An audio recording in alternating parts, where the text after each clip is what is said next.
Hello everybody, and this is a video for finding the area of a trapezoid. And so we're going to use a formula to find the area of a trapezoid, but the first thing we need to know is we need to know what an actual trapezoid is.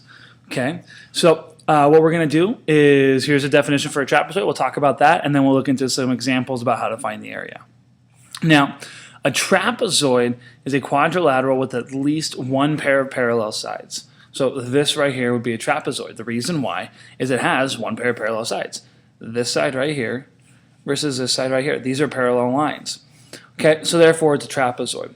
A trapezoid can also look like this. This is still a trapezoid. Even though this line is going straight up and down instead of sideways like this one over here, it's still a trapezoid because it has one pair of parallel sides and it's a quadrilateral. It has four sides. Okay, so just in case we didn't know, quadrilateral means shape with four sides. Okay. So that's all the vocabulary we're going to need to know for this lesson. So let's go and let's check out the area. To find the area of a trapezoid. Here's your formula: 1/2 times the height times base 1 plus base 2. So with trapezoids, we have what's considered two bases, and those are the parallel sides. Okay, so I have my two parallel sides, my bottom and my top, and those are base 1 and base 2.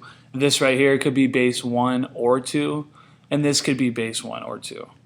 Okay, it doesn't really matter because addition's commutative. So if I use this as base 1 and this as base 2, or this is base 2 and base 1, I'm still adding them together, so it doesn't make a difference.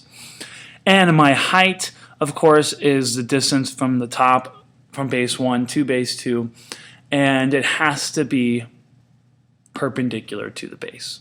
Okay, so this slant right here, just like from previous videos, this slant, this is not the height. This is the slant height, and we don't want that. Okay, we don't care about that. So again, this is 1/2 times height times base 1 plus base 2. Notice how base 1 and base 2 are in parentheses, so that means we need to do that first before we do any of our multiplication. Okay, so let's look at some examples, and let's do it to it. So here we go. I have a trapezoid. This top base right here is 5 centimeters. Bottom base is 6 centimeters. The height is 4 centimeters. So this, I could use this as base 1. This is base 1. It doesn't really matter. My formula, again, is 1/2 times the height times base 1 plus base 2. Okay, so let's just fill in our formula. This is a very, very important step. So when you guys are following along, I want you to follow along by rewriting your formula with all of your values. So my height is 4, and then my base 1, let's just call it 5 plus base 2, 6. And now I get to solve. I've got everything filled in. Now I get to solve. So this 5 plus 6, this is inside these parentheses, and I need to do this first. So I need to rewrite my whole entire formula after I simplify a little piece. So my area equals 1/2 times 4 times 11. Now this is all multiplication, so I can multiply in any order I want. What I'm going to do first is I am going to multiply 1/2 times 4 first, because half of 4 is 2. So now I have 2 times 11, which is 22. So the area of this trapezoid equals 22 centimeters squared. And I am done. Let's look at another example for area of a trapezoid. So I'm given my height right here. So there's my h. We'll use this as b1, and here we'll use as my base 2. So again, the formula is area equals 1/2 times the height times b1 plus b2, base 1 plus base 2. So I'm going to, most important step, rewrite my whole formula with all the values that I know.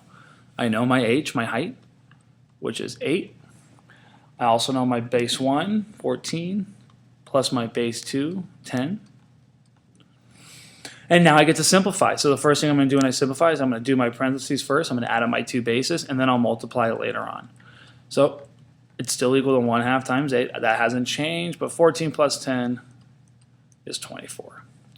Now I get to multiply, and I'm just going to do half of 8 first, because 1/2 times 8 is the same thing as finding half of 8, and 1/2 of 8 is 4. So I have 4 times 24. And let's just work that out real quick to make sure we don't make any mistakes. 4 times 4 is 16. Bring on my 1. 4 times 2 is 8. Plus 1 is 9. So my answer is 96 centimeters squared. Final example. Okay, now I've got a few pieces of information here, so we got to figure out what we need. I'm given this slant height right here. I'm given this height, and I'm also given my 2 bases. So real quick, let's write down our formula to see what we need. I know I need my height. I know I need base 1 and base 2. Okay, my height is right here. This is my height. This is not my height. That's just there to confuse you. Okay, so now when I plug in all my values to my formula, I'm going to use 7.5 as my height. Just because it's a decimal, it doesn't change anything. If it's a fraction, it's the same exact process.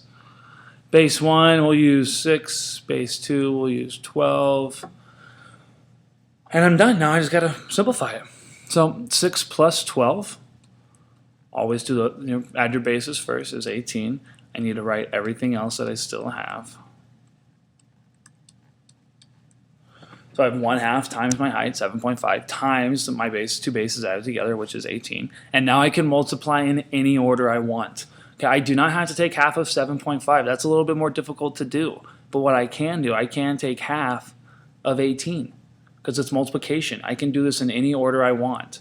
So I can take half of 18 first. I'm going to rewrite that though. So I'm going to kind of move this around, use my commutative property, and change the order of this multiplication. So now I have half of 18 times 7.5, which looks a little bit easier to me because half of 18 is 9 times 7.5. Let's go ahead and work that out over here to make sure we don't make any mistakes. 9 times 5 is 45.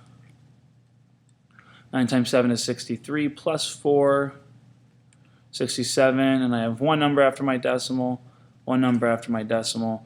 So 67.5. And that is my area, and that would be centimeters squared. And that's it. So this is how we find the area of a trapezoid. And the main piece is just to make sure we use this formula right here and that we know how to use this formula. Very, very important that we know what the B1 is, we know what the B2 is, and we know what the H is. Okay, hope this video helped you guys, and good luck on the lesson.